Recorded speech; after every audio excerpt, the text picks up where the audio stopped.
దేవుని పరిశుద్ధమైన ఘనమైన శ్రేష్టమైన నామానికి మహిమ ఘనత ప్రభువులు కలుగును. దినాన పరిశుద్ధాత్మ దేవుడు మన ముందుంచిన వాక్య భాగము 2 కొరింథీ పత్రిక 4వ అధ్యాయము 2 కొరింథీ పత్రిక 4వ అధ్యాయము 8వ వచనము 9వ వచనం మనం చూద్దాము. 2 కొరింథీ పత్రిక 4వ అధ్యాయంలో 8వ వచనము 9వ వచనం. ఎటు పోయినను శ్రమపడుచునను ఇరిగింపబడిన వారం కాము, అపాయములో ఉన్నప్పుడు కేవలము ఉపాయము లేని వారం కాము, తరవబడుచునను దిక్కులేని వారం కాము, పడద్రోయబడినను నశించు వారము కాము. హల్లెలూయా. ఇక్కడ 4 విషయాలు అపోస్తలుడైన పౌలు గారు చెప్తున్నారు. పౌలు గారి జీవిత యాత్రలో, తన విశ్వాస సేవ జీవితంలో పౌలు గారు చాలా అనుభవాలు కలిగి ఉన్నారు. ఆయన ఎన్నో శ్రమలు, ఎన్నో కష్టాలు, ఎన్నో ఉపద్రవాలు, కపట సహోదరుల ద్వారా, ఆత్మీయుల ద్వారా, సొంత ప్రజల ద్వారా, విరోధుల ద్వారా ఎన్నో మార్లు శ్రమలు, ఎన్నో మార్లు కష్టాలు, ఎన్నో మార్లు ఉపద్రవాలు ఆయన ఫేస్ చేశారు. హల్లెలూయా. ఈయన రాసిన పత్రికలన్నిటిలో కూడా చాలా వివరాత్మకంగా తన వ్యక్తిగత అనుభవాలు పంచుకున్న సంఘము కొరింథీ సంఘం. ఈ కొరింథీల సంఘంలో అపోస్తలుడైన పౌలు చాలా వ్యక్తిగత విషయాలు పంచుకున్నాడు. ఆ వ్యక్తిగత విషయాల్లో నేను ప్రభువు నిమిత్తం ప్రయాసపడుతున్నప్పుడు ఎన్నో శ్రమలు నా జీవితంలోకి వచ్చినాయి, ఎన్నో కీడులు నా బ్రతుకులోనికి వచ్చినాయి అంటున్నాడు. హల్లెలూయా. ఈయన ఇక్కడ అంటున్న మాటలో చాలా ప్రాముఖ్యమైన గమనించి, ఎటుపోతున్న శ్రమలేనంట. ఎటుపోయిన శ్రమలే, కానీ శ్రమల్లో నేను ఎప్పుడు కూడా చెక్కబడలేదు. హల్లెలూయా. అదంటే ఎటుపోయిన శ్రమలు, ఎన్ని శ్రమలు వచ్చినా ఆ శ్రమల్లో మేము ఇరిగించబడలే. ఎన్ని శ్రమలు వచ్చినా దేవుడు మాకు సహాయం చేస్తూనే వచ్చాడు. హల్లెలూయా. తర్వాత ఏమంటున్నాడు? అపాయాలు, ఎటుపోతున్న అపాయాలు, అపాయాలు మా ఎడల కొంచెం ఉన్న ప్రతి అపాయాల్లో ఉపాయము దేవుడు మాకు ఇస్తూ ఉన్నాడు. హల్లెలూయా. ఎంతో మంది ఇరిగించాలని చూశారు, కానీ ఎక్కడొక్కడ మేము విరిగించబడలేదు. తర్వాత 9వ వచనం ఏమంటున్నాడు? తరవబడుతున్నప్పుడు. హల్లెలూయా. Praise Lord. చూడండి 8వ వచనం. ఎటుపోయిన శ్రమలు ఇరిగింపబడిన వారం కాము, అపాయంలో ఉన్నప్పుడు కేవలం ఉపాయం లేని వారం కాము, తరవబడుచున్నాను దిక్కులేని వారం కాము. హల్లెలూయా. నేను చెప్పే అది ప్రాముఖ్యమైన నెక్స్ట్ వస్తుంది. పడద్రోయబడినను నశించు వారము కాదు. Praise Lord. హల్లెలూయా. చేతులెత్తి చెప్పండి. పడద్రోయబడినను నశించు వారము కాదు. ఆమేన్. ఈ లోకంలో ఎవరు మనల్ని పడద్రోస్తారు? ఎవరు మనల్ని పడదోస్తారు? కొన్ని సందర్భాల్లో మనకు మనం పడిపోతూ ఉంటాం, కొన్ని సందర్భాల్లో రకరకాల ప్రయత్నాల్లో మనం. హల్లెలూయా. మనల్ని పడద్రోసేది ఎవరు ఉంటే నిరాటకంగా నిరంతరం కూడా మనల్ని పడద్రోయడానికి ఒక ఆత్మ పనిచేస్తూ ఉంటుంది. అదే లూసిఫర్, అపవాది. అపవాది ఎప్పుడూ కూడా వాడి ఆలోచన, వాడి ఎజెండా ఏంటంటే యేసు ప్రభువులో మనం నాటపడకూడదు, ఆయన వాక్యంలో నాటపడకూడదు, ఆయన శ్రమల్లో నాటపడకూడదు, ఆయన కష్టాల్లో నాటపడకూడదు. శ్రమల్లో, కష్టాలు, ఉపద్రవాల్లో కనుక మనం నాటపడి దాంట్లో కనుక నెగ్గితే, ఆ శ్రమంలో, కష్టాలు, ఉపద్రవాల్లో కనుక గెలిస్తే దేవుని యొద్ద నుంచి మనకు ఒక ఉన్నతమైన బహుమానం వస్తుందని వాడికి తెలుసు. అందుకే చాలా మంది జీవితంలో శ్రమలు, కష్టాలు, ఉపద్రవాలు వచ్చినప్పుడు అపవాదు వారి జీవితంలోనికి ఎంటర్ అయ్యి వారి జీవితంలోనికి వెళ్ళి ఏం చేస్తాడంటే, దేవుడు నీకు ఏం చేశాడు, ఎంత భక్తి చేస్తే నీ జీవితంలో ఒరిగిందేం ఉంది, ఎంత ప్రార్థన చేస్తే నీ జీవితంలో ఆశీర్వాదం ఉందా, నువ్వు నవ్వి ఎన్ని రోజులు అవుతుంది, నువ్వు కడుపు నిండుగా తిని ఎన్ని రోజులు అవుతుంది, కంటినెంట్గా పడుకుని ఎన్ని రోజులు అవుతుంది, నీ దేవుడు ఏమయ్యాడు, నువ్వు చేసే ప్రార్థనలు ఏమవుతున్నాయి, ఆ పక్కన వారిని చూడు, వాళ్ళు అలా ఎలా దీవించబడుతున్నారు, ఈ పక్కన వారు చూడు, వారు ఎలాంటి ఆభరణాలు కొనుక్కుంటున్నారు, ఈ ఎదుటి వారు చూడు, మొన్నటి దగ్గర పూరు కొడిసి ఈ రోజున పెద్ద మేడ కట్టేస్తున్నారు, వెనక వారు చూడు, నీకంటే చాలా తక్కువ పరిస్థితుల్లో ఉన్నారు, ఈ రోజున వృద్ధి చెందిపోతున్నారు, నీవు మాత్రం ఇలాగే ఉన్నావు. చూసావా, నీ దేవుడు ఏం చేశాడు, నీ దేవుడు ఏమయ్యాడు, ఎందుకు నీకు ఇన్ని కష్టాలు, ఎందుకు నీకు ఇన్ని ఉపద్రవాలు వస్తున్నాయి, అందుకే దేవుని విడిచిపెట్టు, పరిశుద్ధతను విడిచిపెట్టు, లోకంలోనికి వెళ్ళిపో అని చెప్పి అనేక రకాల శోధనలు మన జీవితంలోనికి అపవాది ఎప్పుడు తీసుకొస్తాడు. హల్లెలూయా. Praise Lord. ఎప్పుడు కూడా మనం గుర్తుపెట్టుకోవాలి. ఇక్కడ ఒక మాట చెప్పి నేను వాక్యంలోకి వెళ్తాను. నీతిమంతుడు ఎప్పుడు కూడా నాశనం కాడు. నీతిమంతునికి శ్రమ వస్తుంది, నీతిమంతుడు పడతాడు, కానీ అతడు నాశనం కాడు. హల్లెలూయా. నీతిమంతుడు ఎప్పుడు నాశనం అవడు. గుర్తుపెట్టుకోండి. నీతిమంతుడికి శ్రమ వచ్చుద్ది, కష్టం వచ్చుద్ది, ఉపద్రవం వచ్చింది. నీతిమంతులు ఎవరు కూడా ఈ లోకంలో ప్రేమించబడరు. నీతిమంతులు అందరి చేత ద్వేషించబడతారు, అందరి చేత దూషించబడతారు. వాక్యానుసారంగా బ్రతికేవారు అసలు ఈ లోకానికి నచ్చరు. ఈ లోకంలో ఎవరు కేర్ చేయరు. నీ పేరు చెప్తేనే కోపం వస్తుంది, నీ పేరు చెప్తేనే వాళ్ళకి అదొక రకమైన అలర్జీ వస్తుంది, అదొక రకమైన ఇదితో మాట్లాడతారు. నేను కించపరిచేటట్లుగా, నీ గుండెను నీరు కార్చేటట్లుగా రకరకాల మాటలతో నిన్ను బాధపరచడానికి చూస్తారు. ఈ లోకంలో నీతిమంతుడు హల్లెలూయా దేవుని కృప ద్వారానే వర్ధిల్లుతాడు. ఈ లోకంలో నీతిమంతుడు దేవుని సహాయంతోనే వర్ధిల్లుతాడు. అయితే ఒక్క మాట మాత్రం ఖచ్చితంగా చెప్పగలను, నీతిమంతుని జీవితంలోనికి ఎన్ని శ్రమలు రాను, నిందలు రాను, కష్టాలు రాను, ఉపద్రవాలు రాను, ఒంటరితనం రాను, ఎన్నైనా రానవు, అన్నిటిలో కూడా ఆ వ్యక్తి ఫలించగలుగుతాడు. అన్నిటిలో కూడా ఆ వ్యక్తి దేవుని నామాన్ని ఎత్తి పెట్టి మహిమపరచగలుగుతాడు. ఆ వ్యక్తి నాశనం కాడు. ఇక్కడ నేను చెప్పేది ప్రాముఖ్యమైన మాట, నీతిమంతుడు నాశనం కాడు. ఆసాపు కీర్తన 71వ కీర్తన ఎవరు తెరవసలు ఇంటికి వెళ్ళినాక అది రాసుకోండి, దాంట్లో నుంచి కొన్ని మాటలు వస్తాయి, ఎగ్జామ్లోనికి వస్తాయి. హల్లెలూయా. ఆసాపు రాసిన కీర్తనలో ఆసాపు ఏమంటాడంటే 2-3 వచనాల్లో, భక్తిహీనులు వర్ధిల్లుతున్నారయ్యా, నీతిమంతులు వర్ధిల్లుతలేదు. ఇదేం ఆశ్చర్యం, ఇదేం విడ్డూరం. దేవుని ప్రశ్నించాడు ఆసాపు, దేవుని ప్రశ్నించాడు. ఏమని చెప్పండి? నీతిమంతులు వర్ధిల్లుతున్నా. హల్లెలూయా. భక్తిహీనులు పొర్లుతున్నారు, భక్తిహీనులు ఆశీర్వదించబడుతున్నారు, భక్తిహీనులు వర్ధిల్లుతున్నారు, నీతిమంతులు వర్ధిల్లుతారు. ఇది ఎక్కడ విడ్డూరం ప్రభువా అని చెప్పి ఆసాపు అడిగాడు. హల్లెలూయా. హబక్కూకు కూడా మొదటి అధ్యాయం హబక్కూకు కూడా రాసుకోవాలి. హబక్కూకు 1, 2, 3 అధ్యాయాలు. హల్లెలూయా. ఇంటికి వెళ్ళాక మీకు హోంవర్క్ కాదు. హబక్కూకు గారు కూడా మొదటి అధ్యాయంలో దేవుణ్ణి అడుగుతాడు, ప్రభువా నీతిమంతులు ఆస్వాదించబడతలేదు, భక్తిహీనులు పొంగి పొర్లుతున్నారు, భక్తిహీనులు ఆస్వాదించబడుతున్నారు, నీతిమంతుడు ఆస్వాదించబడతలేదు. హల్లెలూయా. ఆసాపుతో దేవుడు చెప్పాడు, ఈ హబక్కూకుతో చెప్పాడు, నీతిమంతుడు ఎప్పుడు నాశనం కాడు. హల్లెలూయా. భక్తిహీనులు ఆశీర్వదించబడొచ్చు, భక్తిహీనులు డబ్బు బాగా సంపాదించవచ్చు, భక్తిహీనులు నామకార్థ క్రైస్తవులు, నామకార్థ సేవకులు, నామకార్థ విశ్వాసులు డబ్బు సంపాదించవచ్చు, పేరు ప్రఖ్యాతలు సంపాదించవచ్చు, మేడలు మిద్దులు కట్టొచ్చు, ఈ లోకంలో ఒక లగ్జరీగా బతకొచ్చు. కానీ హల్లెలూయా, ఆ వ్యక్తి ఏదో ఒక రోజున నాశనం అయిపోతాడు. హఠాత్తుగా ఆ వ్యక్తి మీద గుర్రు వస్తుంది, హఠాత్తుగా నాశనం వారి మీదకి వస్తుంది. వారికి తెలియకుండానే, వారికి చెప్పకుండానే దేవుడు వారి మీదకి నాశనాన్ని తీసుకొస్తాడు. కానీ నీతిమంతుడు నాశనం కాడు, నీతిమంతుడు పడిపోడు. ఎగ్జాక్ట్ గా పౌలు ఇదే చెప్తున్నాడు. మేము ఎటు వెళ్తున్న శ్రమలు మా జీవితంలోకి వస్తున్నాయి, ఏ శ్రమల్లో మేము ఇరికించబడలేదు. ఎటు వెళుతున్న అపాయాలు మా జీవితంలోకి వస్తున్నాయి, ఏ అపాయాల్లో కూడా మేము ఇరికించబడలేదు. హల్లెలూయా. ఎన్నో నాశనకరమైన గుంటలు మా జీవితంలోకి వచ్చినాయి, ఏ గుంటలో హల్లెలూయా. ఎన్నో ప్రశ్నలు, ఎన్నో ప్రతికూలతలు మా జీవితంలోకి వచ్చినాయి. హల్లెలూయా. వాటిలో మేము చిక్కుబడలేము. అపాయాల్లో ఉపాయము మాకుంది. శ్రమలు మాకు వచ్చిన, నిందలు, ఇబ్బందులు, ఇరుకులు మాకు వచ్చిన, మాకు ఉపాయం ఉంది. హల్లెలూయా. అంటే ఫైనల్ ఒక మాట అంటాడు, పడద్రోయబడిన వారు. మమ్మల్ని చాలా మంది పడద్రోయబడాలని చూశారు, పడద్రోశారు, కానీ మేము నాశనం కాలేదు. ఈ రోజున ఈ టాపిక్ తో దేవుడు మనతో మాట్లాడబోతున్నాడు. హల్లెలూయా. నువ్వు ఎక్కడ పడద్రోయబడ్డావో అక్కడ నువ్వు నాశనం కాదని దేవుడు చెప్తున్నాడు. నువ్వు ఎక్కడ కృంగిపోయావో అక్కడ నువ్వు నాశనం కావు అని దేవుడు చెప్తున్నాడు. ఎక్కడ అపాయములు నువ్వు పంచబడున్నావు, ఎక్కడ అపాయాల్లో నువ్వు చెక్కబడున్నావు, అపాయాల మధ్యలోనికి దేవుడు ఒక ఉపాయాన్ని తీసుకొచ్చి నేను నడిపించబోతున్నాడు, నేను నిలబెట్టబోతున్నాడు. హల్లెలూయా. Praise lord. హబక్కూకుకి చాలా క్లారిటీ ఇచ్చాడు దేవుడు. మొదటి అధ్యాయంలో హబక్కూకు మాట్లాడినప్పుడు దేవుడు చెప్తాడు, నీతిమంతుడు నాశనం కాడని చెప్పాడు. హల్లెలూయా. వెంటనే రెండో అధ్యాయం ఓకే, 3 అధ్యాయంలోకి వచ్చేసరికి హబక్కూకు ఏం రాశాడు తెలుసా? నా శాలలో పశువులు లాగిపోయినా, నా చేని పైరు పంటకు రాకపోయినా, హల్లెలూయా, ఒలీవ చెట్లు కాపు లేకపోయినా, ద్రాక్ష తీగలు ఫలించకపోయినా, నేను యెహోవా యందు ఆనందిస్తాను, నా రక్షణకర్తయగు దేవుని యందు నేను సంతోషిస్తాను అన్నాడు.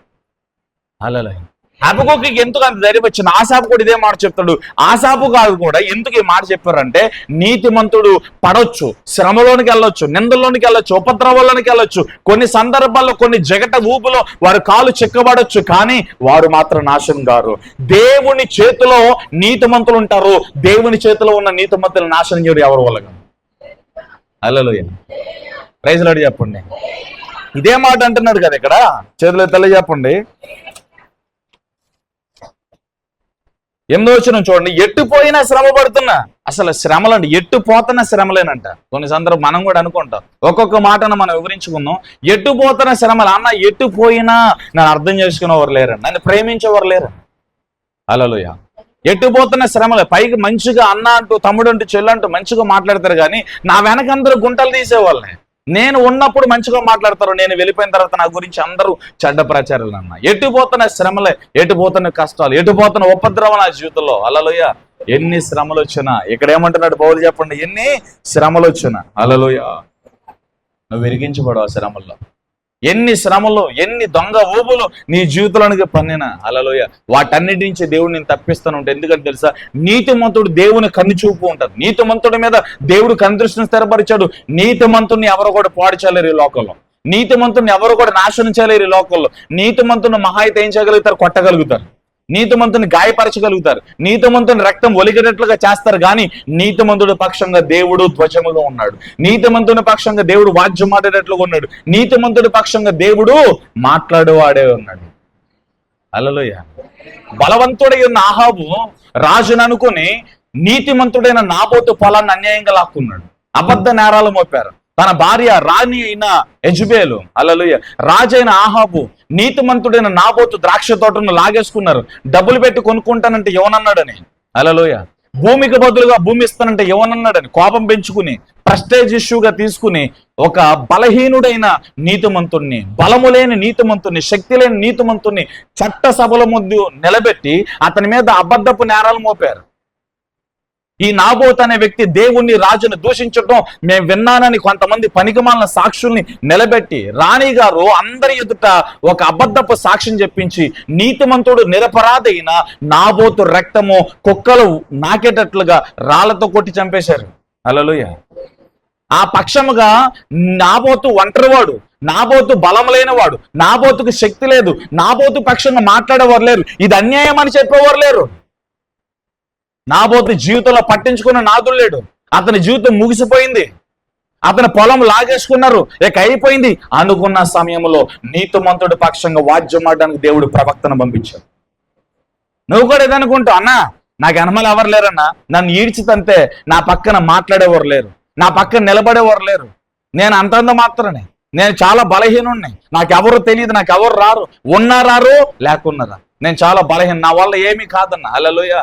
నువ్వు వాక్యం ఆధారంగా బ్రతికితే, నువ్వు యేసుక్రీస్తు ప్రభుని సేవించగలిగితే, ఆయనలో నువ్వు నాటబడగలిగితే నీ పక్షంగా వాద్యం ఆడే స్వరం ఒకటి ఉంది, నీ చేతిని పట్టుకునే హస్తం ఒకటి ఉంది, నీ కాళ్ళతో పాటు నడిచే కాళ్ళు కొన్ని ఉన్నాయి. హల్లెలూయా.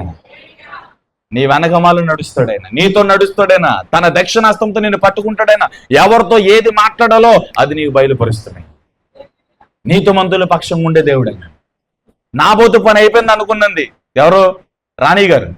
ఆహాబు రాజు గారి త్యాగంగా పొలంని ఫినిషింగ్ ఏం చేస్తున్నాడు, చుట్టూ కంచె ఏం చేస్తున్నాడు, ఆ ద్రాక్ష తోటను 1 ఎకరో 2 ఎకరాలు అనుకుందాం, ఆ భూమిని తన భూమిలో సరిహద్దే కదా, గట్టి చెరిపితే కలిసిపోద్ది. హల్లెలూయా.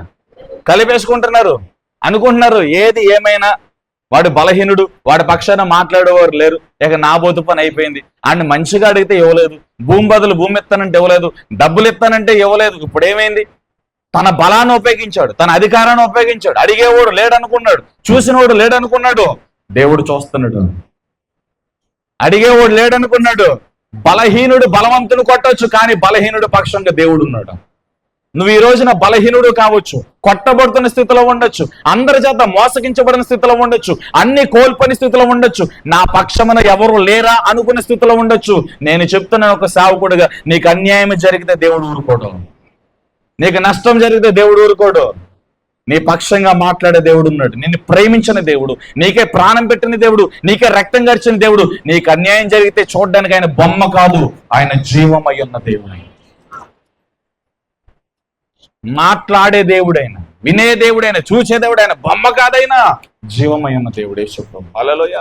నీకు అన్యాయం జరిగితే దేవుడు ఊరుకోడు, ప్రవక్తను పంపించాడు. ఏం చేస్తున్నావు? ఆహాబుకి నోటులో మాట పడిపోయింది. ఎవరో చూడలేదనుకున్నారు నాబోతుని కొట్టడం. పనికిమాలిన సాక్ష్యాలని పెట్టేసి, అబద్ధపు సాక్ష్యాలు చెప్పించేసి, సాక్ష్యాలు తారుమారు చేసేసి అనన మాట అన్నట్లుగా చెప్పారు. నాబోతు ఎక్కడ దేవుడిని దూషించాడు? నాబోతు రాజుని ఎక్కడ దూషించాడు? అసలు అతలే భయస్తుడు. అతను నాకెందుకు వచ్చిందిరా బాబు, నేను ఒంటరివాడిని, నా పక్కన ఎవరు ఉండరు అనుకునే వ్యక్తి, తలగైదించి తన పంటను చూసుకుని వెళ్ళిపోయే వ్యక్తి, అన్యాయంగా అక్రమంగా తను కొట్టి చంపి తన పొలాన్ని లాక్కున్నారు. అహాబు పొలాన్ని కలిపేసుకుంటున్నాడు, ఇక చూసేవారు ఎవరు లేరు, మాట్లాడేవారు ఎవరు లేరు, అడిగేవారు ఎవరు లేరు అనుకున్నారు. ప్రవక్త వెళ్ళాడు అక్కడికి. హల్లెలూయా. అహాబు ఏం చేస్తున్నా, దేవుడు ఎంటర్ అయ్యాడు అక్కడ. అహాబు ఏం చేస్తా, నోట్లో మాట పడిపోయింది ప్రవక్తకి. ఏం చెప్పాలో అర్థం కావట్లా, ఏదో స్టోరీ చెప్దాం అనుకున్నాడు. దేవుడు అనిపించోడా? ఆయన కన్నులుగా మరిగన్నది ఏమనుందా? ఆహాబు మాట్లాడక ముందే, తన నోరెప్పక ముందే నువ్వేం చెప్పవసలా, నువ్వేం మాట్లాడసలా, దేవుడు నువ్వు జరిగించిన అన్యాయాన్ని చూశాడు. నీకంటే బలము తక్కువ ఉన్నగా, బలహీనుడుగా ఉన్న నాబోతుని కొట్టి చంపావు కదా, ఎక్కడ నువ్వు కొట్టి చంపావో, ఎక్కడ నాబోతు రక్తం కుక్కలు నాకనయో అక్కడే దేవుడు నేను కొట్టబోతున్నాను. సిద్ధంగా ఉన్నాను. ఒకరిని మనం మోసం చేసేవచ్చు, మరొకటి చేతను మోసగించబడతాం. హల్లెలూయా. ఒకరికి నువ్వు అన్యాయం చేసేవచ్చు, దేవుడు చూడ్డా, కొన్ని రోజులు ఆలస్యం అవుతుంది అంతే, పనిష్మెంట్ ఖచ్చితంగా ఉంటుంది. నువ్వు ఎవరినైనా మోసం చేసావా, దేవుడు చూస్తాడు, నువ్వు మారుతావేమోనని కొద్దిగా టైం ఇస్తాడు. ఆ టయానికి నీలో మార్పు రాలేదా, గోవ మీద కొడతాడు దేవుడు, నీ దగ్గరని తీసుకొస్తాడు. నువ్వు ఇతరులు ఎలా మోసగించావో నువ్వు కూడా వారి చేత మోసగించడు పడేటట్లుగా దేవుడు చేస్తాడు. హల్లెలూయా. దేవుడు అన్యాస్తుడు కాదు, దేవుడు అన్నీ చూస్తాడు. నన్ను నిన్ను అందరిని పరీక్షిస్తున్నాడు ఆయన, పరిశీలన చేస్తున్నాడు ఆయన. మన లెక్క ముగించబడక ముందే మనం మంచి విత్తనంగా మారిపోవాలి. గురుగు స్థితిలో ఉంటే మనం మంచి విత్తనంగా మారిపోవాలి. హల్లెలూయా. నువ్వేం చెప్పొద్దు. అసలు రాజునోరు మూపిచ్చేశాడు, యాజ్ గా ప్రవక్త మాట్లాడేస్తున్నాడు. ఎక్కడైతే నాబోతుని మీరు కొట్టారో, ఎక్కడ నాబోతు రక్తం ఒలికిందో, ఎక్కడ నాబోతు రక్తం కుక్కలు నాకినాయో అక్కడే దేవుడు మిమ్మల్ని కొట్టబోతున్నాడు. నాబోతు రక్తము చిందించబడిన చోట మీ రక్తం చిందించబడుతుంది. ఎక్కడ కుక్కలు నాబోతు రక్తం నాకాయో అక్కడ మీ రక్తం నాగబోతుంది. దేవుని మాట చెప్పడానికి వచ్చాను. హల్లెలూయా. చెప్పేసి వెళ్ళిపోయాడు. హల్లెలూయా. దేవుడు అన్యాయస్తుడు కాదు. ఈరోజు ఈ మాటలు వింటున్న నీ జీవితంలో కూడా నాబోతు పక్షంగా మాట్లాడిన దేవుడు నీ పక్షంగా మాట్లాడతాడు. నాబోతు పక్షంగా నిలబడిన దేవుడు నీ పక్షంగా నిలబడతాడు. హల్లెలూయా. Praise the Lord. నువ్వు ఎక్కడ పడదరేపడ్డావో అక్కడ దేవుడు నిన్ను నిలబెడతాడు. ఆయన అన్యాయస్తుడు కాదు, ఆయన అన్యాయస్తుడు కాదు. హల్లెలూయా. ఎటు వెళ్తానే శ్రమలేనంట, ఎటు వెళ్తానే అపాయాలంట. శ్రమల్లో మేము ఇరికించబడలా, అపాయాల్లో మాకు ఉపాయం ఉందంటున్నాడు పౌలు ఇక్కడ. ఏమని చెప్పండి, అపాయాల్లో ఉపాయం.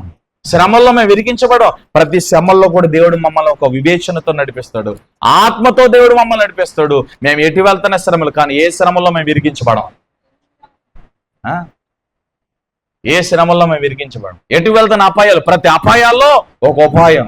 అనగా మేము వెళ్ళే ప్రతి మార్గంలో అపాయాలు ఉంటాయి, అపాయాల్లో ఉపాయం. మాకు మార్గము దేవుడే ఉన్నాడు కాబట్టి, మా మార్గం ఆయనే కాబట్టి, మా ప్రయాణంలో ప్రతి పరిస్థితుల్లో మా సహాయం ఆయనే కాబట్టి ప్రతి అపాయాల్లో మాకు ఉపాయం ఉంది.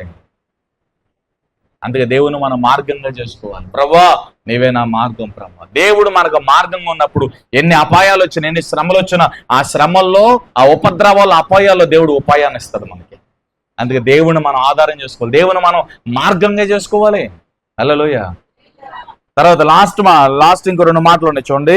శ్రమల్లో అపాయాల గురించి మనం చూస్తున్నాం. తర్వాత తరవబడుతున్న కేవలం ఉపాయం లేని వారం కాదు, తరవబడుతున్న దిక్కు లేని వారం కాము. హల్లెలూయా.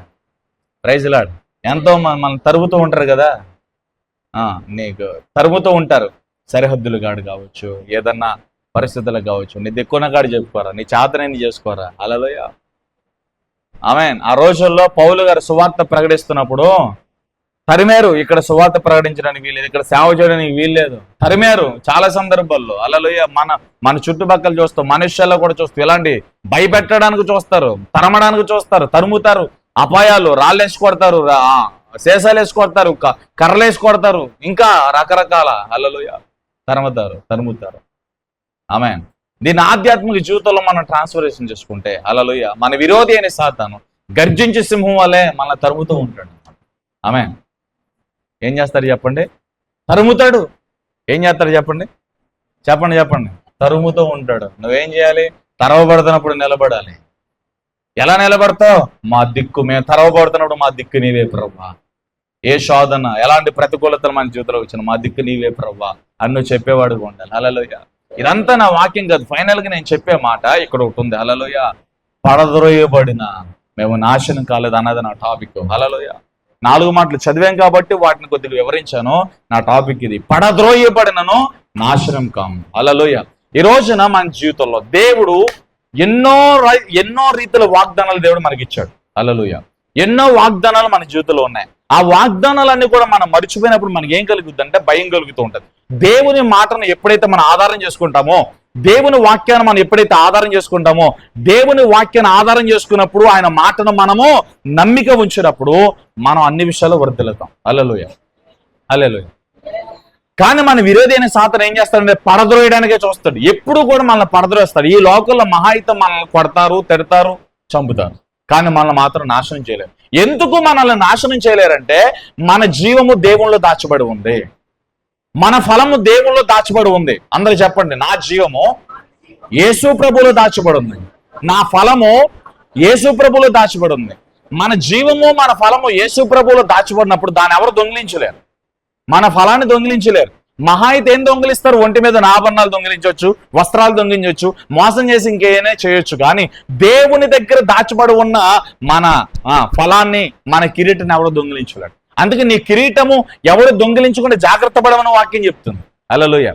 నీ కిరీటము, నీ ఫలము దేవుని యొద్ద పదిలంగా భద్రంగా ఉండాలంటే నువ్వు దేవుని ఆధారం చేసుకోవాలి. హల్లెలూయా. దేవుని ఆధారం చేసుకో, నీతిమంతులుగా మారాలి. నీతిమంతుడు పడిపోయినా వాడు నాశనం కాడు. హల్లెలూయా. భక్తిహీనులు నాశనం అయిపోతారు, భక్తిహీనులు ఖచ్చితంగా పాడైపోతారు. భక్తిహీనులు ఎలా ఉంటుందంటే ఉన్న ఫలంగా వాడబడతారు, ఉన్న ఫలంగా దీవించబడతారు, ఉన్న ఫలంగా అన్ని విషయాల్లో వర్ధిల్లిపోతారు. కానీ హల్లెలూయా సగంలో వాళ్ళు రాబోతారు. ఏదో ఒక శ్రమ, ఏదో ఒక శోధన. హల్లెలూయా. Praise Lord. గట్టిగా చెప్పండి. మనం అలా ఉండకూడదు. మనం ఎప్పుడు కూడా ఒకే రీతిగా ఉండాలి. మొదటి స్థితిని మనం మర్చిపోకూడదు. మొదటి స్థితిని మనం ఎప్పుడు కూడా గుర్తుపెట్టుకోవాలి. ఆ మొదటి స్థితిని మనం గుర్తుంచుకుని దేవుడు మనల్ని హెచ్చించే స్థాయిని బట్టి ఆ మొదటి స్థితిలో ఉన్న నన్ను ఈ స్థాయిలోకి తీసుకొస్తున్న ప్రభు అని చెప్పి దినదినము మనం కృతజ్ఞత చెప్పే వరకు ఉండాలి. మొదటి స్థితిని మర్చిపోయి కళ్ళు నెత్తి మీదకి వచ్చినట్టుగా మనం బిహేవ్ చేస్తే దేవుడు మరలా స్థితిని తీసేస్తాడు. హల్లెలూయా. ఎప్పుడు కూడా మొదటి స్థితిని మనం మర్చిపోకూడదు. Praise lord. ఆమె చెప్పండి. నిన్ను పరద్రోశారా? ఈ రోజున నిన్ను పరద్రోసే వాళ్ళు ఎంతమంది ఉన్నా సరే నేను ఒకటి చెప్తున్నా, వాళ్ళ ఎదురుగా మరలా నువ్వు లెగుస్తావు. ఇది కొంతమంది జీవితంలో ప్రూవ్ అయింది. కొన్ని ఎగ్జాంపుల్స్ లోకి వెళ్దాం. మరలా చెప్తున్నా, నిన్ను ఎంతమంది పరద్రోయాలని చూసినా వారి ఎదుటిగా మరలా నువ్వు లేపబడతావు. అందరు చెప్పండి, మరలా చెప్పండి. నన్ను ఎంతమంది పరద్రోసినా మరలా వారి ఎదుట దేవుడు నన్ను నిలబెడతాడు. ఇది ఎలా జరిగింది? ఒక ఎగ్జాంపుల్, యోసేపుని తీసుకుందాం. హల్లెలూయా. యోసేపు చాలా నీతిమంతుడు. మీకేం డౌట్ ఉందా? లేదు. హల్లెలూయా. చాలా ప్రసంగాల్లో కొంతమంది సేవకులు కానీ కొన్ని సందర్భాలు నేను కూడా యోసేపు పాత నిబంధనలో యోసేపు జీవితాన్ని యేసు ప్రభు జీవితంతో పోల్చి చెప్పిన ప్రసంగాలు కూడా ఉన్నాయి. హల్లెలూయా. యోసేపు చాలా నీతిమంతుడు, యోసేపు నిందారహితుడు, యోసేపు దేవుని మీద ఆధారపడిన వ్యక్తి, యోసేపు దేవుని ప్రేమిస్తున్న వ్యక్తి, యోసేపుకు కూడా దేవుడు తోడై ఉన్నాడు. హల్లెలూయా. ఒకానొక రోజున జరిగిన విషయం ఏంటంటే, మీకు తెలిసిన విషయాలే ఎక్కువగా వివరించను కానీ కొద్దిగా స్పీడ్గా వెళ్ళడానికి ప్రయత్నం చేస్తా. హల్లెలూయా. యోసేపు ఆడుకుంటున్నాడు. యోసేపు ఆడుకుంటూ ఉండగా తండ్రి పిలిచి, అన్నలందరూ అడవిలో కష్టపడుతున్నారు, నువ్వు ఈ స్నాక్స్ తీసుకెళ్ళి అన్నలకు ఇచ్చిరా, వాళ్ళ పరామర్శించరా, వాళ్ళు ఏ చోటన ఉన్నారు, ఎక్కడ ఉన్నారు, ఆ వివరాలన్నా నాకు చెప్పు అని చెప్పి పంపించాడు. హల్లెలూయా. ఆమేన్. అప్పటికే యోసేపు గారు చక్క కొత్త బట్టలు వేసుకుని ఉన్న రంగురంగు నిలువుటంగి అని వాళ్ళ తండ్రి గారు ప్రేమతో కుట్టిస్తే ఆ కొత్త బట్టలు వేసుకుని ఆడుకుంటూ ఉండగా, సరే డాడీ పని చెప్పాడు కదని చెప్పి అన్నలను చూద్దామని చెప్పి అన్నలను పరామర్శించి డాడీ ఇచ్చిన స్నాక్స్ ఇద్దామని చెప్పి వెళ్తూ ఉండగా, హల్లెలూయ, కనుచూపు మేర యోసేపు కనబడ్డాడు అన్నలందరికీ. అదే అదిగో కలలు కనేవాడు వస్తున్నాడు. హల్లెలూయ. Praise Lord. యోసేపు మీద అంత కక్ష కలగడానికి అతి ప్రాముఖ్యమైన కారణం ఏంటంటే యాకోబు గారికి, హల్లెలూయ, ఒకరికి పుట్టిన బిడ్డలు కాదు వీళ్ళు. Praise lord. ఈ యోసేపు గారు ఎవరికి పుట్టారు? రాహేలుకి. హల్లెలూయ. చేతులెట్టి చెప్పండి. తల్లులు వేరైపోయారు ఇక్కడ. అది కాక ఇదొకటి, తల్లులు వేరు. ఇక్కడ తండ్రి ఒకటే కావచ్చు, తల్లులు వేరు. ఇదొక కాజు. రెండవ కాజు ఏంటంటే యోసేపు వారిగలా ఎప్పుడు మాట్లాడ్డు, వారి మాటలకి యోసేపు మాటలకి చాలా పొంతన ఉంటుంది. వారి ఆలోచనలకి యోసేపు ఆలోచన చాలా పొంతలు ఉంటుంది. తానంటే తందానన్న వ్యక్తి కాదు. యోసేపు ముక్కుసూటు మనిషి. యోసేపు ఉన్నది ఉన్నట్టుగా మాట్లాడేవాడు. ఆ మిగిలిన వారందరూ కూడా తండ్రి దగ్గరకు వచ్చి అబద్ధాలు చెప్పేవాడు. కానీ యోసేపు అబద్ధాలు చెప్పేవాడు కాదు. యోసేపు ఉన్నట్టుగా మాట్లాడేవాడు. యోసేపు వారిలో కలిసిపోతే యోసేపుకి తెప్పులు వచ్చేది కాదు. హల్లెలూయా. యోసేపు అన్నలతో కలవకుండా ప్రత్యేకంగా జీవించాడు. ప్రత్యేకంగా జీవించాడు కాబట్టి అన్నలు పగబట్టారు. హల్లెలూయా. ఈ లోకంలో నీ ఇంటి వారు, నీ సొంత వారు, నీ అన్నదమ్ములు, నీ తోబుట్టులు, నీ ఇంటి పేట కలిగిన వారు, నీ మేనత్తలు, నీ మేనమావులు, ఇంకా వగేరా వగేరా. ఎందుకు నువ్వంటే గట్టవంటే నువ్వు వారిలో కలవలా, నువ్వు వారి నుంచి వేరు చేయబడ్డావు. వారిలో నిన్ను దేవుడు ప్రత్యేకపరిచాడు. వారికి ఉపదేశం చేయడానికి, వారికి సత్యాన్ని బోధించడానికి, వారిని సర్వసత్యం నడిపించడానికి దేవుడు నిన్ను ఎన్నుకున్నాడు. బ్రదర్, ఎందుకు నా ఇంట్లో నేను నచ్చను, నా ఇంటిలో నేను ఎందుకు రాణించలేను, నా ఊర్లో నేను ఎందుకు నచ్చను, నా ఊర్లో నేను ఎందుకు రాణించలేనంటే నువ్వు ప్రత్యేకపరచబడ్డావు కనుక. నీ ఊర్లో నేను ఎవరో విలువ, నీ ఇంట్లో ఎవరో నేను కేర్ చేయరు. నువ్వు చేసిన తప్ప నువ్వెంత మారు మనసు పొందినా, నువ్వెంత మంచిగా మారినా, నువ్వెంత చక్కగా జీవిస్తున్నా ఈ కొత్త జీవితాన్ని చూడరు. హల్లెలూయా. నువ్వు మారిన స్థితిని చూడరు. చేసిన దాన్ని సరి చేసుకుని మరలా కొత్త జీవితాన్ని ప్రారంభించి దేవునికి అనుగుణంగా నడుస్తున్న జీవితాన్ని చూడరు. ఈ లోకం ఎప్పుడు పాత తప్పులే చూస్తుంది. అందుకే వెనక ఉన్న వాటిని మరిచి, హల్లెలూయా, దేవుని కొరకు ముందున్న వాటి కొరకు నువ్వు సాగిపోవాలి. వెనక ఉన్న వాటిని మరిచి ముందున్న నీ గమ్యం వరకు నువ్వు చేరుకోవాలి. నీ గమ్యాన్ని నువ్వు చేరుకోవాలి. అది నీ బాధ్యత. హల్లెలూయా. యోసేపును ఎందుకు పగబట్టారు? చాలా వివరణాత్మకంగా చెప్తాను, వినాలి. యోసేపు మీద అన్నలు ఎందుకు పగబట్టారంటే తల్లులు వేరు, ఒక కాజు. రెండో కాజు ఏంటంటే తల్లులు వేరైనా కలిసిపోవచ్చు అక్కడ, కానీ వారి ఆలోచన వేరు, యోసేపు ఆలోచన వేరు. వారి తలంపులు వేరు, యోసేపు తలంపులు వేరు.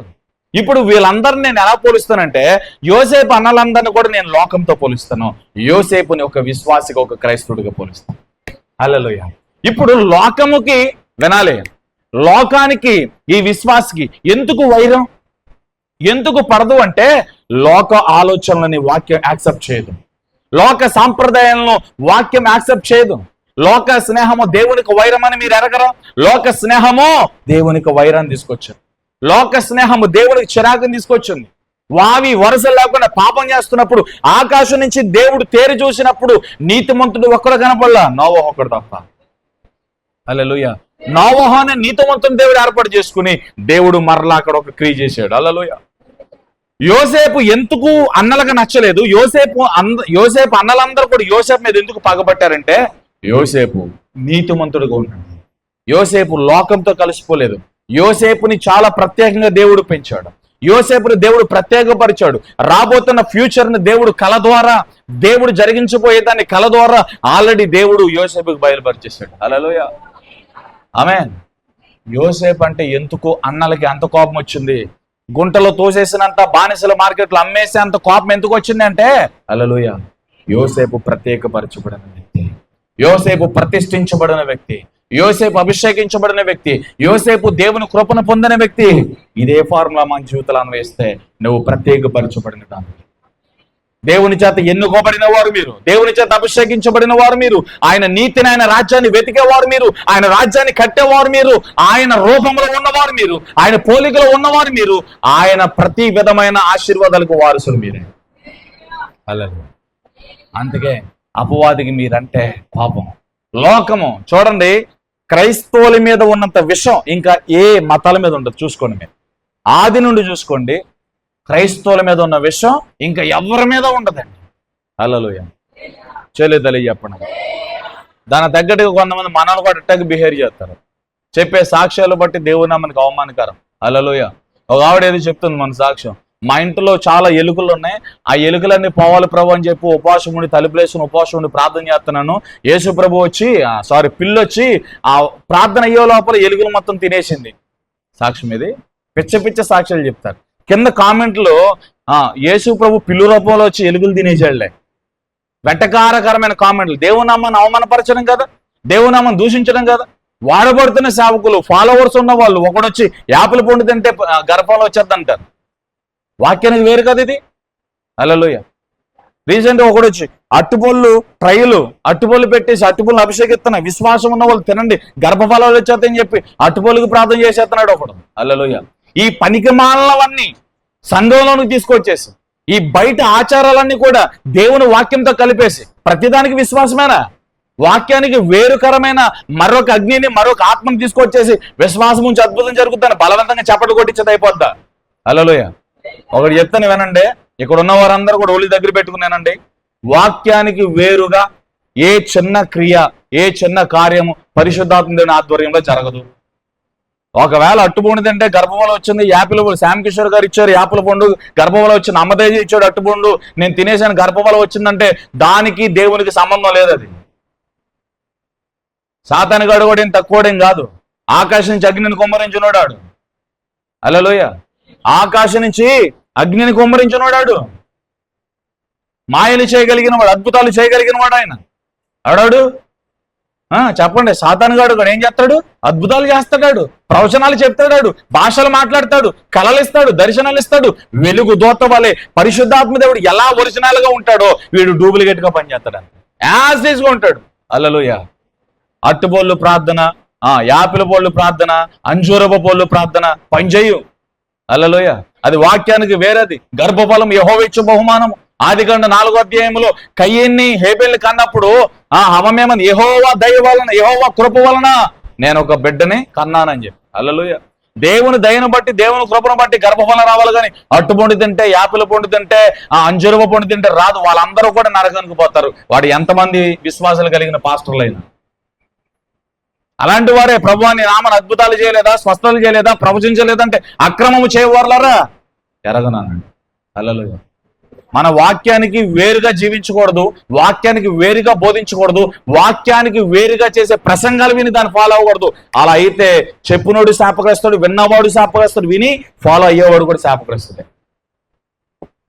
అదవుతుందా? హల్లెలూయా.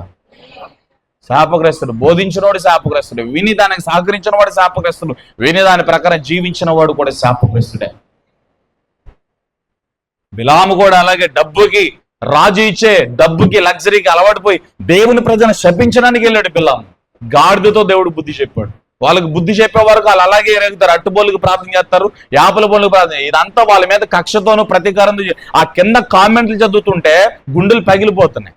కొంతమంది వేరే వేరే మతాలకు సంబంధించిన వారు ఈ క్లిప్స్ ని, చిన్న చిన్న ముక్కల్ని కటింగ్లు చేసి వారి వీడియోలో పెట్టి దేవుని నామాన్ని సంత బజార్లో దూషిస్తున్నారు. ఈ రోజున ఒక్కొక్క పాస్టర్ గారు వాక్యంలో ఉన్నది ఉన్నట్లు ముక్కుసూటుగా చెప్తే దేవుని ప్రశ్నించేవాడు గాని, దేవుని శోధించేవాడు గాని, దేవుని మాటలను వెటకారంగా పెట్టి యూట్యూబ్ లో పెట్టేవాడు ఒక్కడుండడు. వాక్యాన్ని వాక్యంగా చెప్పండి, ఉన్నది ఉన్నట్లుగా చెప్పండి, ఖచ్చితంగా ఉండండి. దేవుని నామం ఎందుకు దూషించబడుతుంది? హల్లెలూయా. Praise Lord. మనం లూజ్ మాటలు మాట్లాడితే, మన ఇష్టానుసారంగా వాక్యాన్ని అలవాటు చేసుకుని మన ఇష్టానుసారంగా మాట్లాడితే దేవుని నామం దూషించబడుతుంది, దేవుని నామానికి అవమానం కలుగుతుంది.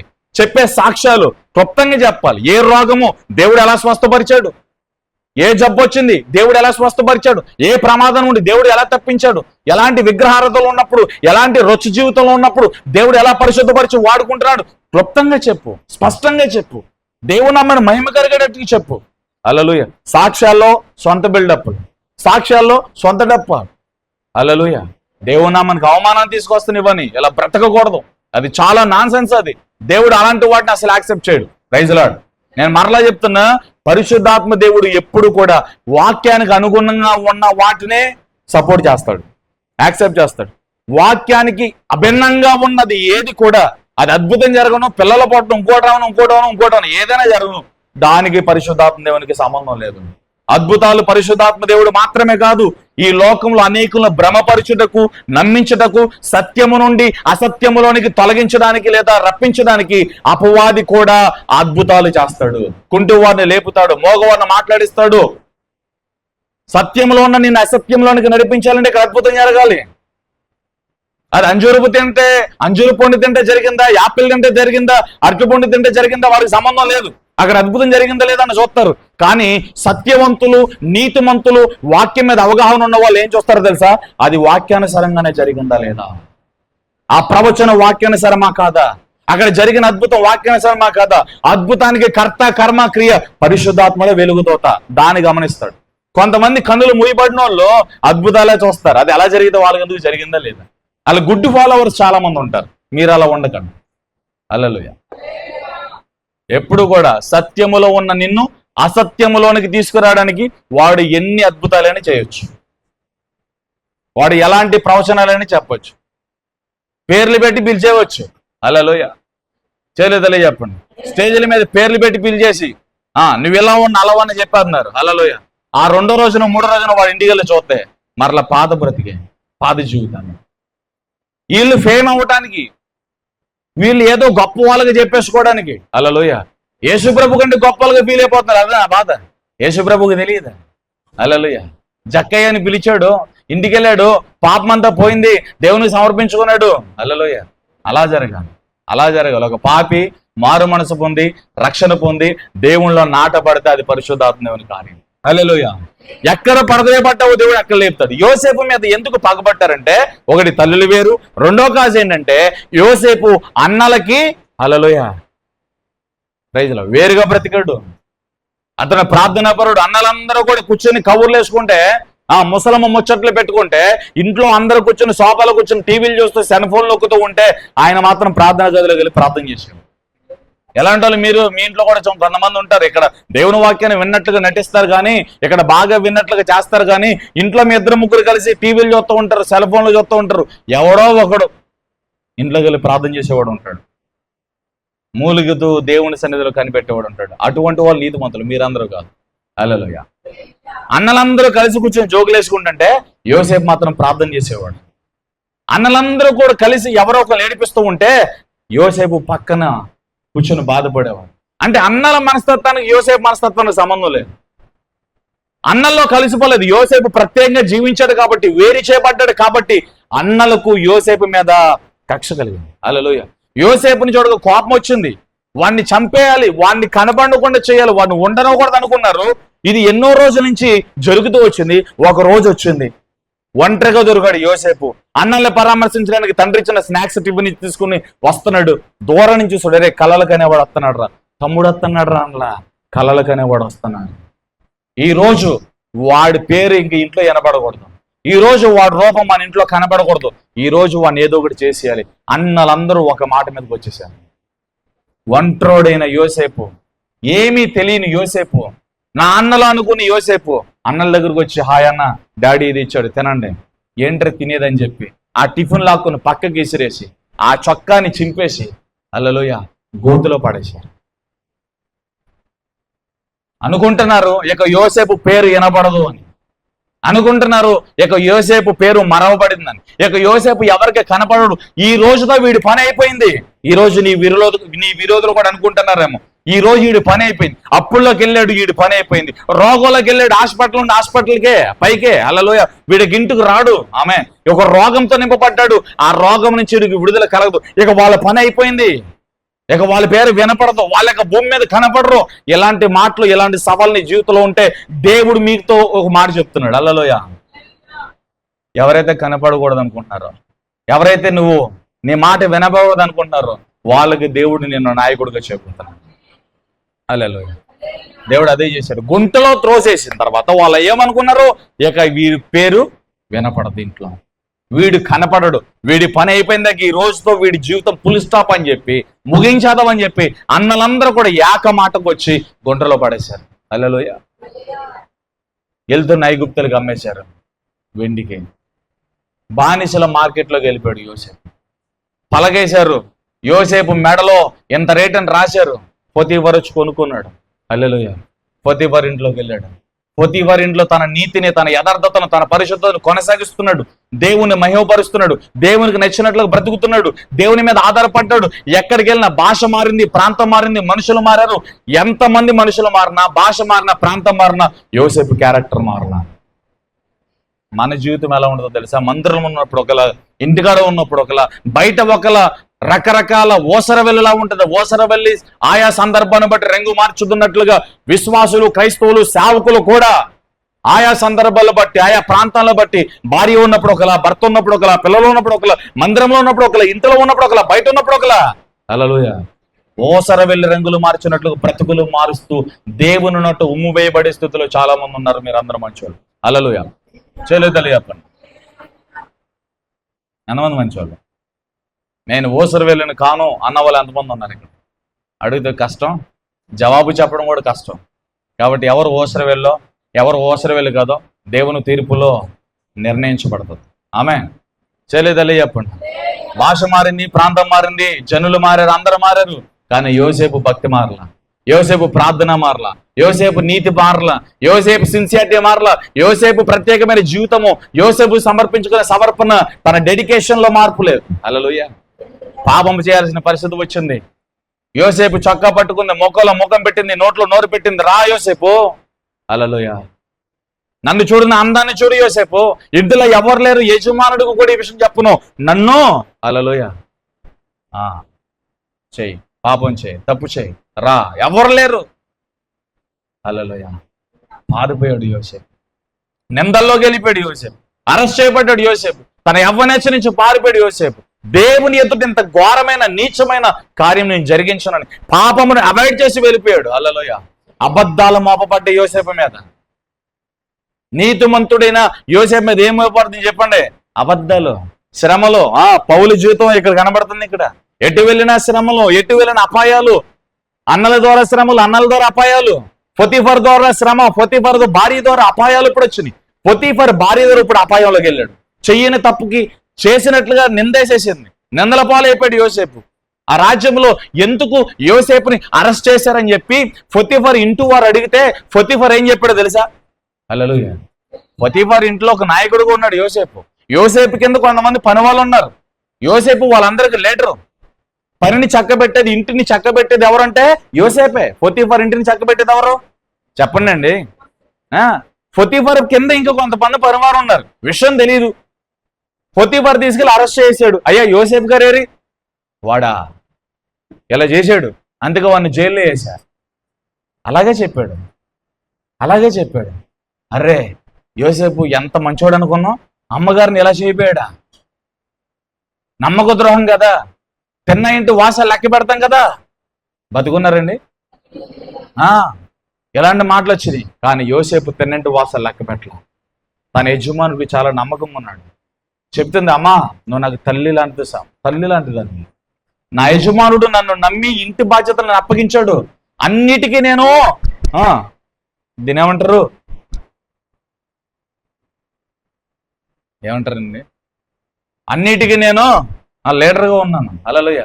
అన్నిటి మీద నాకు హక్కు ఉంది, అన్నిటి మీద అధికారం ఉంది, అన్నిటిని నేను చక్కబెట్టాలి. కానీ నీవు నా తల్లివి, నీవు నా యజమానుడు భార్యవి, నీ మీద నాకు అధికారం లేదు, నీ మీద నేను చేయవేయకూడదు.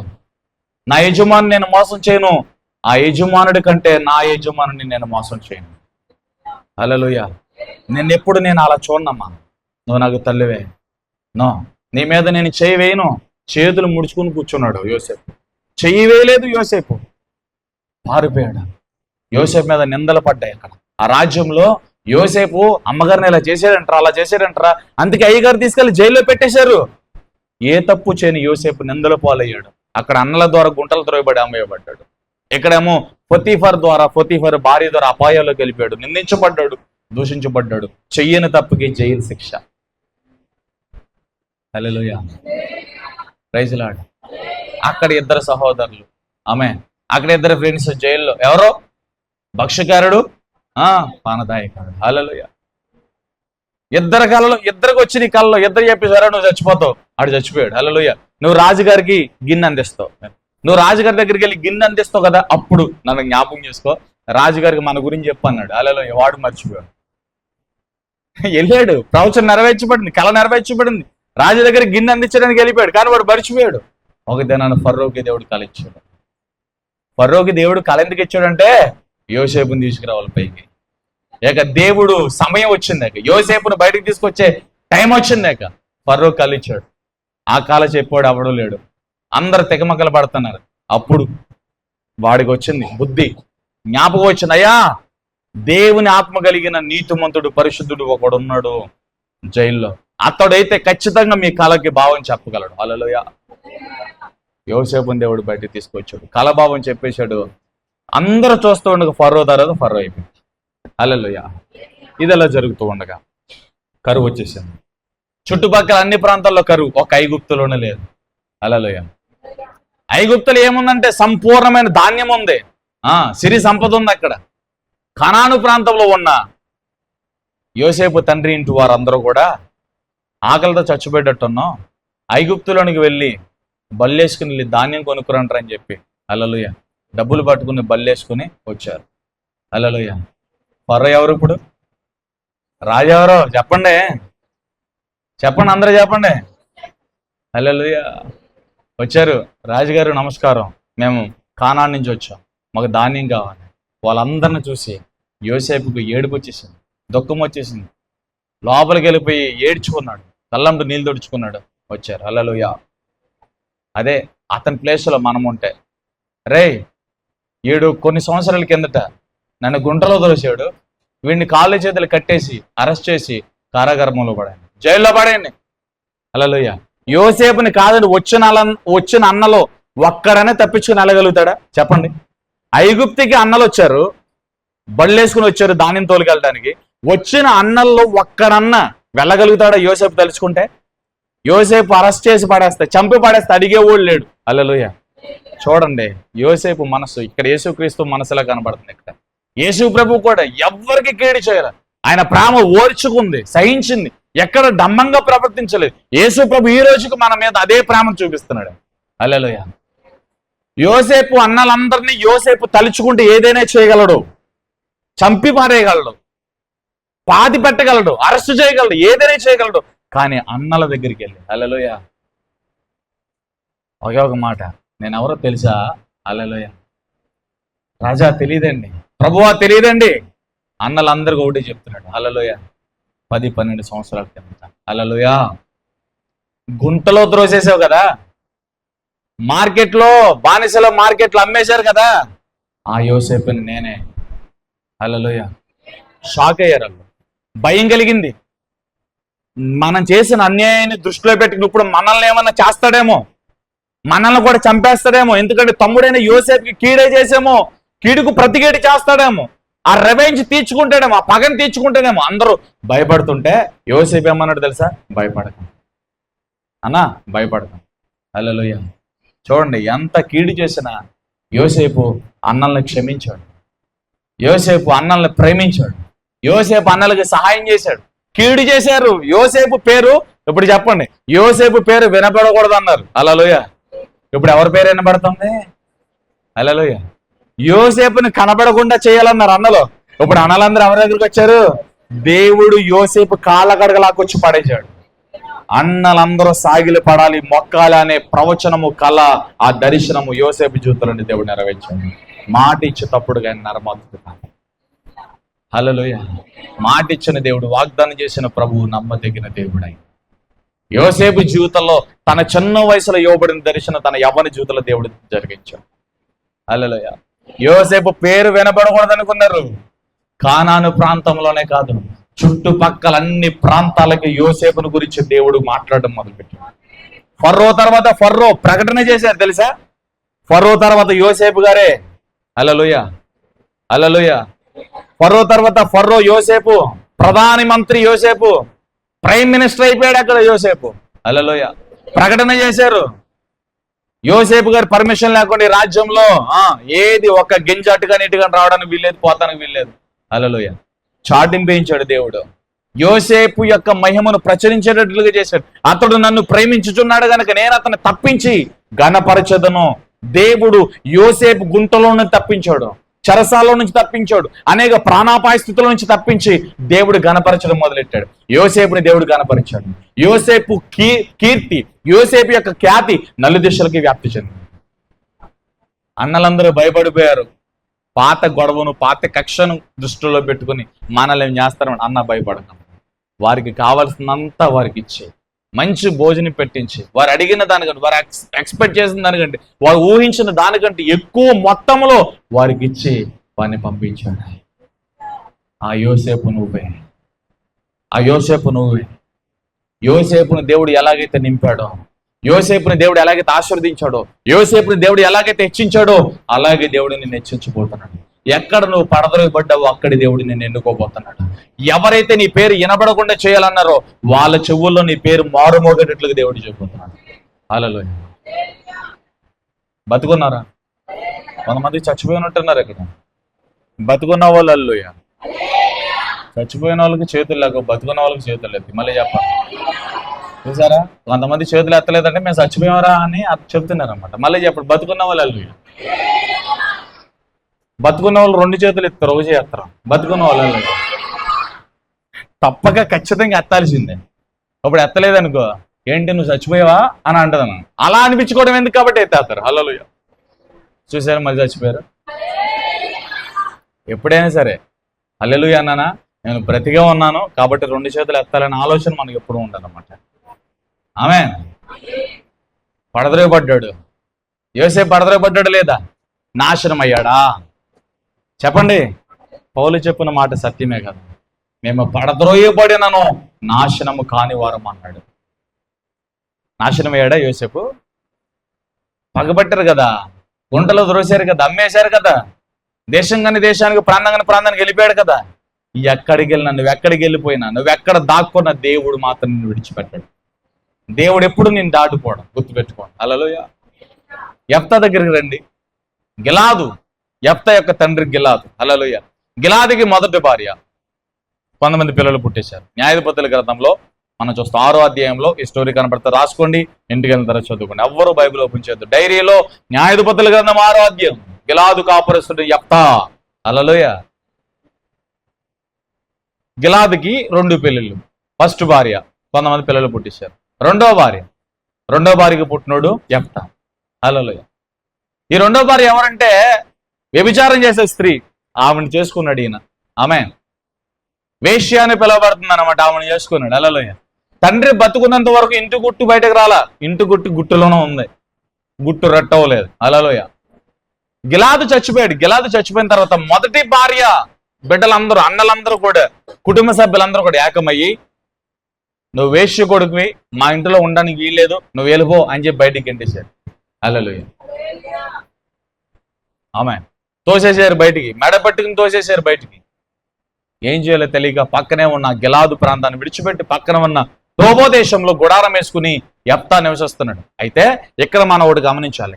యెఫ్తాని ఆ కుటుంబ సభ్యులందరూ కూడా ఏమన్నారంటే, వేశ్య కొడుకువి, నువ్వు పనికిరానోడివి, మా మధ్యలో నివసించడానికి నీకు అర్హత లేదు, మా ఊర్లో నువ్వు ఉండకూడదు, నీవు మాతో ఉంటే మా ఇమేజ్ డ్యామేజ్ అవుతుంది, మా పరువు మా ప్రతిష్ట పోతుంది, నువ్వు మా మధ్యలో ఉండకూడదు, ఈ ఊర్లో నుంచి బయటకు వెళ్ళిపో అని ఊరు బహిష్కరణ చేశారు. ఇది కథ. హల్లెలూయా. వీటన్నిటిని కూడా మనసులో దిగమింగుకుని ఏడుస్తూ బాధపడుతూ తండ్రి ఇంటిని, తండ్రి గ్రామాన్ని విడిచిపెట్టి టోబో అనే ప్రాంతానికి వచ్చి గుడారం వేసుకుని అక్కడ నివసిస్తున్నాడు. అయితే ఇక్కడ యోసేపు ఎలాగైతే నీతిమంతుడుగా ఉన్నాడో, ఇక్కడ యెఫ్తా కూడా నీతిమంతుడుగా ఉన్నాడు. యెఫ్తా న్యాయాధిపతి ఇక్కడ. హల్లెలూయా. అయితే యెఫ్తాకి ఉన్న ఒక అలవాటు ఏంటంటే, దైవభక్తి కలిగిన వాడు. వినాలి, దైవభక్తి కలిగిన వాడు, దేవుణ్ణి ప్రేమించేవాడు, దేవుణ్ణి ఆధారం చేసుకున్నవాడు యెఫ్తా.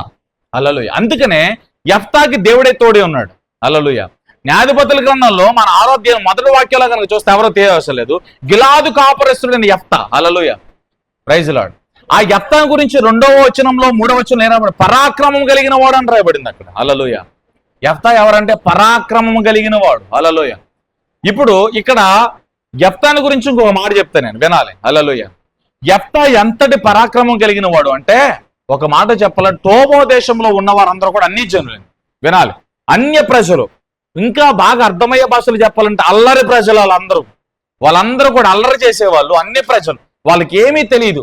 అటువంటి ప్రాంతంలో యెఫ్తా గుడారం వేసుకుని అక్కడ నివసిస్తూ దేవుణ్ణి ఆధారం చేసుకుని బ్రతుకుతున్న రోజుల్లో యెఫ్తా అక్కడున్న అల్లరి ప్రజల్ని కొంతమందిని మార్చి గొప్ప సైన్యంగా మార్చుకున్నాడు. యెఫ్తాకి ఒక మంచి టీం ఏర్పాటు చేయబడింది అక్కడ. యెఫ్తా కింద ఒక బలమైన, దాని ఏమంటారు, సైన్యం. హల్లెలూయా. ఒక బలమైన సైన్యం ఉంది అక్కడ. అలా కొనసాగుతున్న రోజుల్లో గిలాదు పట్టణం మీదకి శత్రువులు లేచారు. హల్లెలూయా. ఎవరు లేచారు చెప్పండి? మాలీకులు, మోనీలు, ఎలాంటి వాళ్ళందరూ కూడా వచ్చారు. బలం జాలతల్లా, శక్తి జాలతలేదు. పట్టణాన్ని కాపాడుకోవాలి, ప్రాంతాన్ని కాపాడుకోవాలి. ఎదిరించే నాదుడు లేడు, పోరాడే యోధుడు లేడు, యుద్ధం చేసేవాడు ఎవడ లేడు. హల్లెలూయా. గ్రామ పెద్దలందరూ వచ్చి యెఫ్తా ఇంటి వారి దగ్గరికి వెళ్ళారు, అన్నలందరి దగ్గరికి వెళ్ళారు. అయ్యా, రాబోతున్న ఉగ్రత, రాబోతున్న శత్రువు చేతుల నుంచి మనం విడిపించాలంటే మన పట్టణాన్ని, మన ప్రాంతాన్ని కాపాడేది మీ తమ్ముడని యెఫ్తా ఒక్కడే. హల్లెలూయా. మనందరం కలిసి అతని దగ్గరికి వెళ్దాం. అంతమంది కలిసి, అందరం కలిసి నా దగ్గరికి వెళ్దాం, అడుగుదాం, బ్రతిమలాడదాం, అతను తీసుకొద్దాం. అతను రాకపోతే మనం బ్రతకలమే. మన విరోధైన శత్రువులు మనల్ని చంపేస్తారు. హల్లెలూయా. సరే, తప్పక వచ్చారు, యెఫ్తా దగ్గరికి వచ్చారు. తమ్ముడు అంటున్నారు. ఒకప్పుడు వేశ్య కొడుకురు నువ్వు, పో అన్న వాళ్ళు తమ్ముడు, అన్నయ్య అని వరుసలు కలుగుతున్నారు. హల్లెలూయా. యెఫ్తాకు అర్థమైంది, ఏంటి విషయం, ఎందుకు వచ్చారు మీరు అందరూ? వేశ్య కొడుకునని, అంటరాను వాణ్ణని, పనికిరాను వాణ్ణని నన్ను ఆ రోజున దోసేశారు కదా, ఇప్పుడు ఎందుకు వచ్చారు? హల్లెలూయా. విషయం చెప్పారు. అయ్యా, యుద్ధం చేయాలి. శత్రువులు వస్తున్నారు, మన పట్టణాన్ని నువ్వే కాపాడాలి, మన ప్రాంతాన్ని నువ్వే కాపాడాలి. ఆ రోజుని తోసేశారు. ఇప్పుడు మీ అవసరం కాబట్టి వచ్చారు కదా. హల్లెలూయా. సరే నేను వస్తాను, అయితే ఒక షరతం ఏంటి చెప్పండి. హల్లెలూయా. మీ అందరికీ నేను నాయకుడిగా ఉంటాను. నేను వచ్చి యుద్ధం చేస్తాను, పట్టణాన్ని కాపాడుతాను, మిమ్మల్ని అందరిని నేను పరిపాలన చేస్తాను, మీ అందరికీ నేను నాయకుడిగా ఉంటాను. మీరు ఒప్పుకుంటానంటే నేను వస్తాను. హల్లెలూయా. వచ్చిన గ్రామ పెద్దలు, కుటుంబ సభ్యులందరూ కూడా దండం పెట్టి, మీరు మాకు ప్రభువుగా ఉండండి, రాజుగా ఉండండి, మమ్మల్ని పరిపాలించరు, మేమందరం కూడా నీ ఆధిపత్యం కింద ఉంటాము, నువ్వేదంటే అదే, వచ్చి యుద్ధం చేయి. హల్లెలూయా. యెఫ్తా ఏం చేశాడు తెలుసా? యెఫ్తా ఆ టోబో దేశంలో ఉన్న అల్లరి మోకని చూసావా? అల్లరి మోకలో ఒక సైన్యాన్ని, ఒక టీంని ఏర్పాటు చేసుకున్నాడు, వాళ్ళందరినీ మార్చుకున్నాడు. అల్లరి మోక ఆ అన్ని జనుల్ని దైవ బలంతో, దైవ శక్తితో, దేవుని కృపతో నింపి దేవుని సైన్యంగా అక్కడ మార్చుకున్నాడు. టోబో దేశంలో తాను ఏర్పాటు చేసుకున్న టీం అంతటిని తీసుకొచ్చి శత్రువుల మీద యుద్ధం చేసే వారిని తరిమికొట్టి గిలాదు పట్టణానికి, గిలాదు ప్రాంతానికి నాయకుడిగా, న్యాయాధిపతిగా ఉన్నాడు. ఒకప్పుడు వేశ్యకుడిగా అన్నారు, మా ఇంట్లో నుంచి బయటకు పోరా అన్నారు, ఊరిలో నీ పేరు ఇంకా వినపడకూడదు అన్నారు, అసలు మా ఊర్లో నువ్వు కనపడకూడదు అనుకున్నారు. ఇప్పుడు గిలాదు పట్టణంలో యెఫ్తా పేరు వినపడుతుంది. గిలాదు పట్టణం అంతటికి యెఫ్తా నాయకత్వం వహించాడు. యెఫ్తా నాయకత్వంలో గిలాదు పట్టణం అంతా క్షేమంగా ఉంది. ఎక్కడ నిన్ను తృణీకరించారో అక్కడ నిన్ను దేవుడు తీసుకొస్తాడు. ఎక్కడ నీ పేరు వినబడకూడదు అనుకున్నారో అక్కడ నీ పేరు వినబడేటట్లుగా దేవుడు చేస్తాడు. ఎక్కడ నువ్వు కనబడకూడదు అనుకున్నావు అక్కడ దేవుడు నేను కనబడేటట్లుగా చేస్తాడు. నువ్వు నీతిమంతుడు అయితే, నువ్వు దేవుని మీద ఆధారపడినట్లయితే, నువ్వు దేవుని ఆధారం చేసుకున్నట్లయితే పడద్రోయబడిన చోటనే దేవుడు అద్భుతం. హల్లెలూయా. షడ్రకు, మెషకు, అబేద్నెగో అగ్నిగుండంలో పడద్రోశారు. హల్లెలూయా. దేవుడు దిగొచ్చాడు వారి దగ్గరికి. ఎవరు చెప్పండి? ఎవరు దిగొచ్చారు? మౌలిష్యమా? చెప్పండి, మౌలిష్యమా? వాళ్ళ సిన్సియారిటీ చూడండి, వాళ్ళ యథార్థతకి, వాళ్ళ సిన్సియారిటీకి, ఆ శ్రమలో నుండి, ఆ ఉపద్రవంలో నుండి వాడిని బయటికి తీసుకురావడానికి దేవుడే నాలుగో వ్యక్తిగా దిగొచ్చాడంటే మన ఎడల దేవుడు ఎంత కేర్గా ఉన్నాడు, ఎంత జాగ్రత్తగా ఉన్నాడు ఆయన. హల్లెలూయా.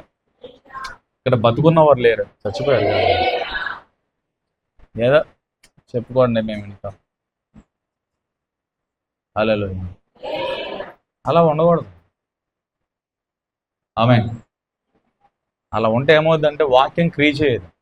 వాక్యం ఒక వ్యక్తి జీవితంలో ఎప్పుడు క్రియ చేయాలంటే దైవజన్ నోట్లో నుంచి వచ్చే మాట, అది నా కోసమే. ఇంకా నేనేం నేర్చుకోవాలి, ఇంకా నేను ఆమెనంటాను, దాన్ని నమ్మడానికి, దాని మీద నేను విశ్వాసం ఇచ్చిన, ఇంకా ఏమొస్తుంది ఎప్పటికప్పుడు. హల్లెలూయా.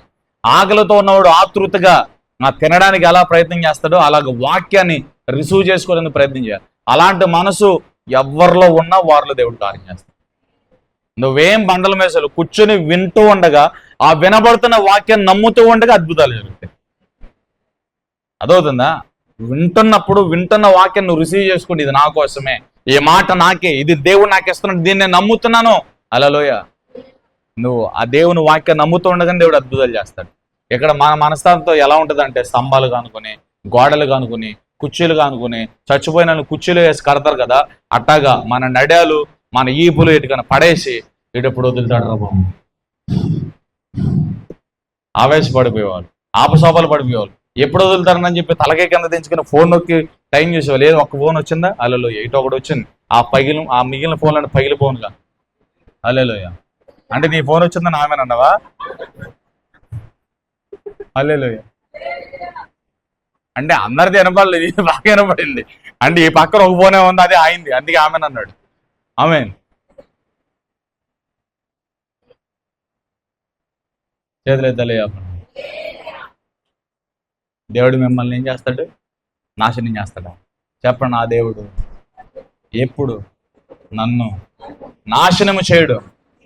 శ్రమల్లో నువ్వు నాశనం కావు, అప్పుల్లో నువ్వు నాశనం కావు, అనారోగ్యాల్లో నువ్వు నాశనం. నీవు ఉన్న ప్రస్తుత కష్టంలో కానీ, ఉపద్రవంలో, నీవు ఉన్న కండిషన్, నీవు ఉన్న సిచ్యువేషన్ దేనిలో ఉన్నా నువ్వు దానిలో నాశనం కావు. దానిలో నుంచి దేవుడు నేను లేపుతాడు. నీకు మంచి రోజు రాబోతుంది. దేవుడు నిన్ను ఉద్ధరించడానికి, దేవుడు తన వాగ్దానాన్ని స్థిరపరచడానికి, దేవుడు నిన్ను లేవనెత్తి తన నామాన్ని మహిమపరచుకోవడానికి, దేవుని మీద నువ్వు ఉంచిన విశ్వాసాన్ని స్థిరపరచడానికి, దేవుడు నీ ముఖాన్ని మహిమతో నింపడానికి ఆయన సమయం రాబోతోంది. హల్లెలూయా. ఎప్పుడు కూడా తప్పుగా నువ్వు మాట్లాడమా, దేవుణ్ణి తక్కువ చేసి మాట్లాడద్దు, నిన్ను నువ్వు తక్కువ చేసుకుని మాట్లాడద్దు, దేవుని వాక్యాన్ని, దేవుని వాగ్దానాన్ని, దైవ సేవకుని తక్కువ చేసి మాట్లాడద్దు. అది నీకు చాలా నష్టాన్ని తీసుకొస్తుంది. నిన్ను నువ్వు తక్కువ చేసుకున్న నష్టమే కలుగుతుంది. దేవుని తక్కువ చేసి మాట్లాడిన నష్టమే కలుగుతుంది. దేవుడు నాకేం చేయలేదని దేవుని వాక్యాన్ని తక్కువ చేసిన నష్టమే కలుగుతుంది. దైవజనుడు అంట అదంట ఇదంట అని చెప్పి దైవజనుని తక్కువ చేసి మాట్లాడిన నీకు నష్టమే కలుగుతుంది. హల్లెలూయా. నీకు ఇచ్చిన దైవజనుని రెస్పెక్ట్ చేయి. దేవుని వాక్యానికి లోబడు, దేవుని మాటకి లోబడు, చెప్పబడుతున్న ఉపదేశానికి లోబడు, నమ్మి దాని ప్రకారం జీవించు. దేవుని కార్యాలను చూడబోదు. హల్లెలూయా. విశ్వసించేవాడు కలవరపడని వాక్యం చెప్తాను. హల్లెలూయా. అబగోకు దేవుని మీద విశ్వాసం ఉంచాడు కాబట్టి డోంట్ కేర్ అన్నాడు. నా షాల్లో పశువులు లేకపోయినా నేను యెహోవా యందు ఆనందిస్తాను. నా పొలంలో, నా చేనులో పైరు పంట చేతుకు రాకపోయినా యెహోవా నందు ఆనందిస్తాను. నా రక్షణకర్త దేవుని యందు నేను ఆనందిస్తాను. హల్లెలూయా. హల్లెలూయా. చెప్పండి, ఎవరి యందు ఆనందిస్తాను? యోబు అంటున్నాడు, 10 మంది పిల్లలు చచ్చిపోయినా, భార్య పోయినా, స్నేహితులు పోయినా, ఆస్తిపాస్తులు పోయినా, ఆరోగ్యం పోయినా దేవుని యందు ఆనందిస్తాను. ఆనందిస్తాను కదా, ఆనందించాడు. యోబు దేవుని యందు ఆనందించాడు, సంతోషించాడు. అంత భయంకరమైన పరిస్థితుల్లో దేవుని ఆనందించాడు, సంతోషించాడు. బ్రదర్, మందిరానికి ఎందుకు రాలేదు? వర్షం పడింది, బురదగా ఉంది, అందుకనే నేను రాలేకపోయాను. మళ్ళీ మంద భక్తి. బ్రదర్, ఎందుకు రాలేదు మందిరానికి? ఎందుకులే, ఇంకెన్నో రీజన్స్. అదే మన భక్తికి, మనకంటే ముందు చేసిన పరిశుద్ధుల భక్తికి పొంతనే లేదు. మనంతా దొంగ భక్తి అయిపోతుంది, అబద్ధపు భక్తి, స్వార్థపూరిత భక్తి. హల్లెలూయా. పౌలు మంచి పోరాటం అన్నాడు, నా విశ్వాసాన్ని కాపాడుకున్నాను అన్నాడు. హల్లెలూయా.